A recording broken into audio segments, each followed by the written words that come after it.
The concept applies to everything in life. You have to have people in your corner that share that same vision, that share that same goal. So I know that managing people is one of the most difficult jobs in the world. I mean, that's why motherhood's so difficult. They got to manage young kids who don't know anything about life. But when it comes to managing a team who don't know anything about Cutco or discipline or really much at all, what's how do you be successful at it? That's a great question. Man, I will start by saying, Guys, I'm with Waylon Leslie right here, what's up, guys? my district manager. He's gonna give me some tips on how to manage an office. So Waylon, what's your biggest piece of advice to a new DM?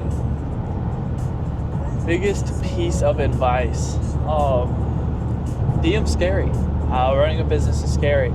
I would say the biggest tip I can give is actually you make a schedule and you stick to it. Things are going to happen, but if you have your standards in place, you have your schedule made, you know what you want to get accomplished every day, then you know how you're going to hit your goal. And I would say that's the biggest thing that separates good DMs or business owners in general from great business owners. Is great business owners, regardless of how they feel, get the job done. And good business owners do it whenever they feel like it. And it's just 10 times worse for people in business. People don't tell you about the bad things, but your emotions will kick your ass. There's gonna be too many days where you don't want to do it. Those are the days where you have to do it. So that'd be my biggest tip. What are some tactics that you use to do things even when you don't feel like it? Like you said earlier, your emotions are going to tell you not to do it. How do you overcome that? I would say number one, you need a community. So you need people around you with that same vision, that same goal, right? That same mentality, because believe it or not, they're going through the same thing too. Think about AA meetings, right? In AA meetings, it's a bunch of people who are recovering alcoholics or, recovering from drugs or whatever the case may be, but they all have one thing in common. They all want to recover and get clean. And that's what helps people actually recover from addictions. And it's that same concept, right? Whenever things go bad, you need people in your corner who are going to lift you up. Look at every great team in the world. Think of like the Patriots. And whenever Tom Brady was on the team, you had Gronk, right? You had the best freaking NFL coach and arguably history, Bill Belichick. You had a team that was just filled with people who had one common mission, one common goal. That was to win a Super Bowl and to win as many as they could, right? Think about whenever Tom Brady went to the Bucks, right?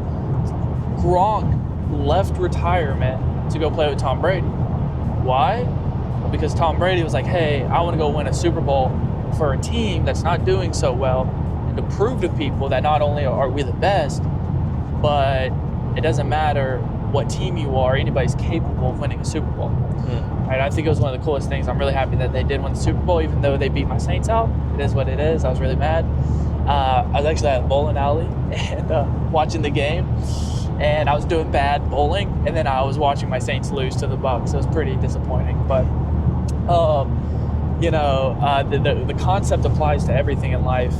You have to have people in your corner that share that same vision, that share that same goal if you want to win, if you want to succeed. My manager taught me this a long time ago, is if you want to go fast, go alone. If you want to go far, go together. Right? That's why That's good. every young prodigy has a mentor.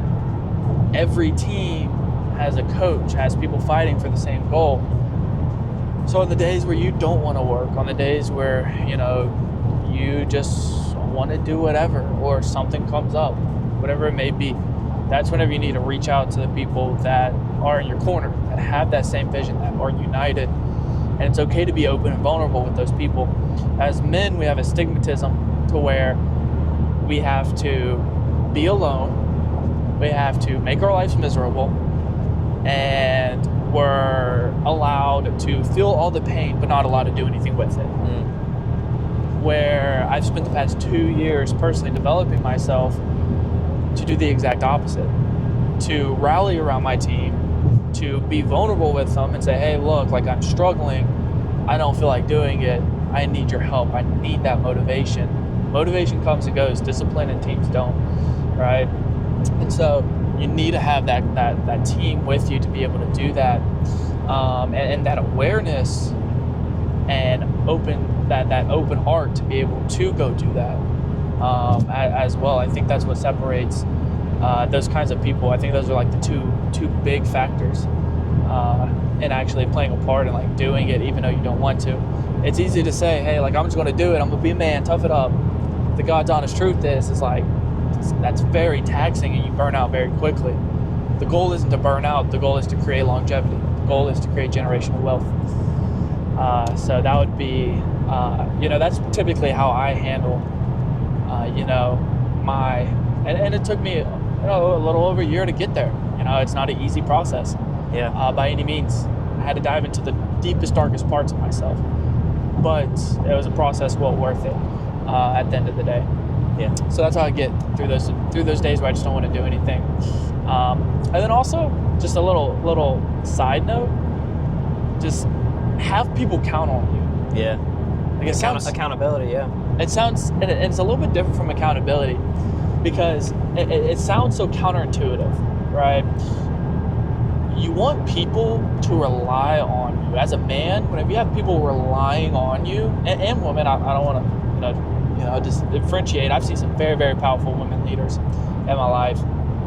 But whenever people rely on you and you have to step up to the plate, it's a different ball game. Yeah. It's a totally different ball game. Put your back up against the wall. Yeah.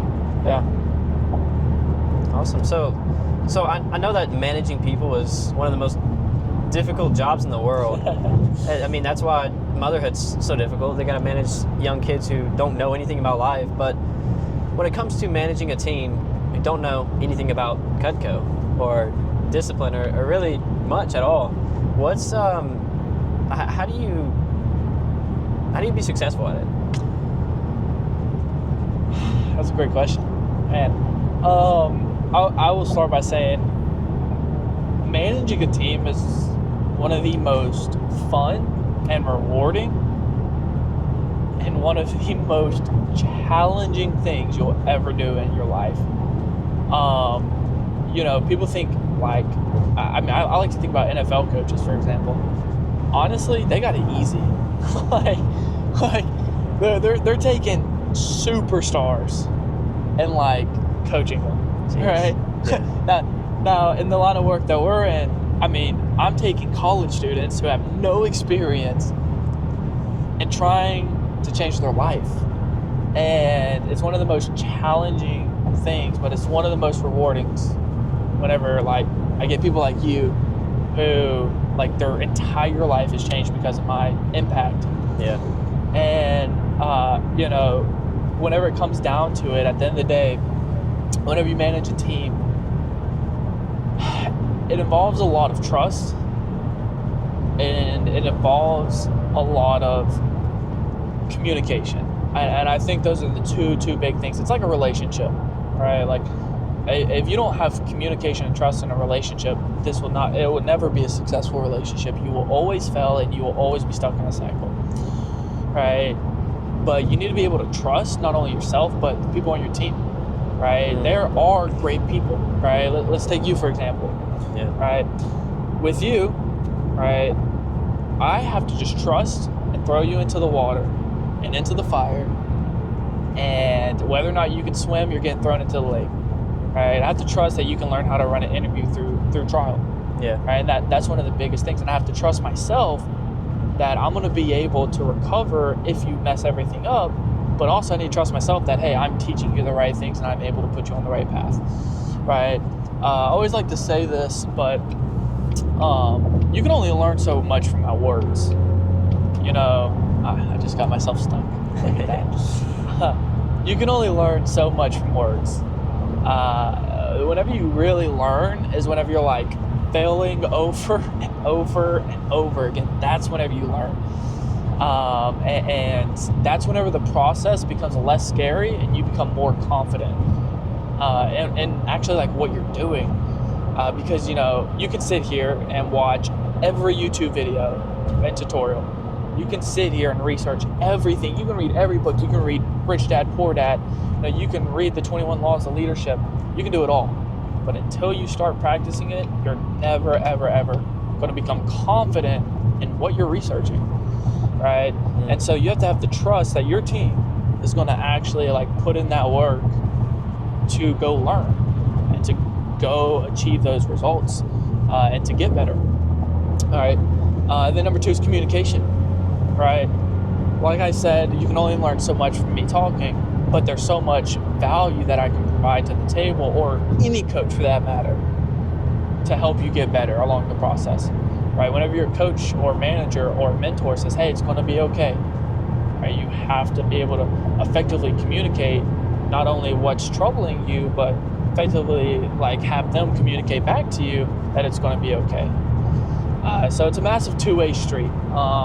And I like saying this to people, but I can't like fix or help what I don't know, right? I'm not a mind reader whatsoever, right? I can pick up on patterns, right? I can look at somebody's performance and say, hey, here's probably where they're going wrong.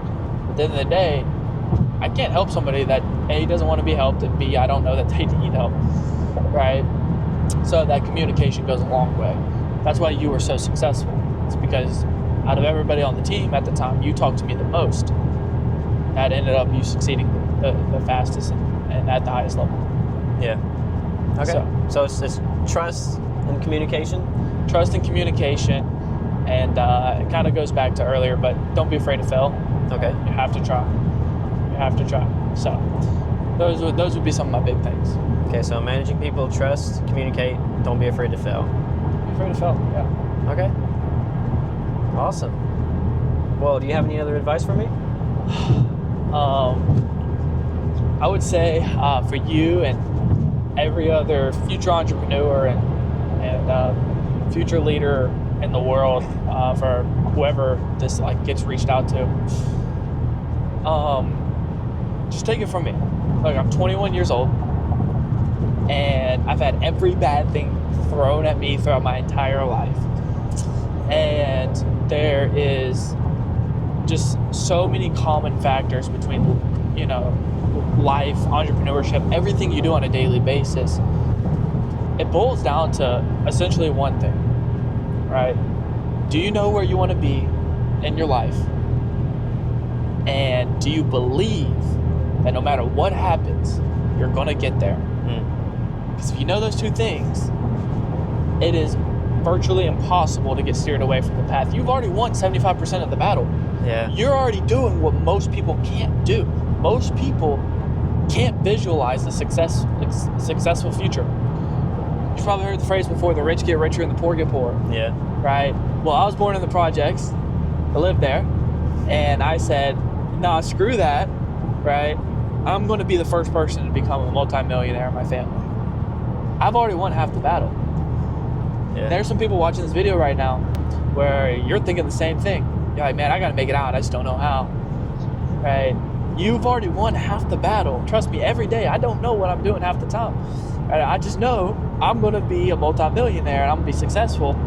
And on top of that, I believe in it so firmly, and I believe in myself so much that whenever bad things happen, they just don't mean as much to me. They're easy fixes. It's easy to get over it. Because I know at the end of the day, in a year or two, I'm going to be where I want to be. I'm going to be where I dreamt of whenever I was a kid. Because I'm putting in actions every day, and I believe that I'm going to get there, and I know why I want to be there. All right, so for any young entrepreneur, anybody who's like, hey, school isn't for me, anybody who's like, hey, this 9-to-5 stuff, yeah, this shit sucks. Anybody like that, take it from me, right? You're not wrong, right? You're not abnormal, right? As a matter of fact, you're exactly where you need to be. Dream a successful future for yourself. Find what fires you up, chase after it, right? Find a community and believe in yourself, and everything will just work itself out. So, and I have a lot of faith behind that too.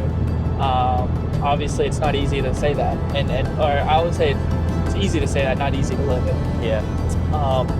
I use God is my cornerstone, my rock, and like that's what helps me really get through that and actually live that every single day. So yeah, That's some good stuff. Thanks, Waylon. of course.